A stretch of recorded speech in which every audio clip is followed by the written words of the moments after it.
And then I thought, I wonder if it would work. Hey guys, I just wanted to show you my brain in action.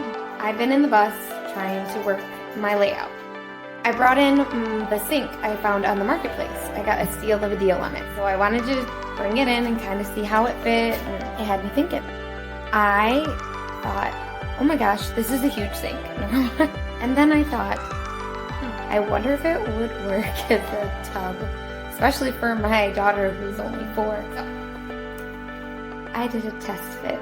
Here it is, 24 inches on the outer, the exterior, and the inside dimensions are like 20 by 20. And I will share some pictures of Faith and myself in it. This is kind of like the shower area right now, and I was trying to figure out if I could do something even smaller. I don't think it's gonna work, but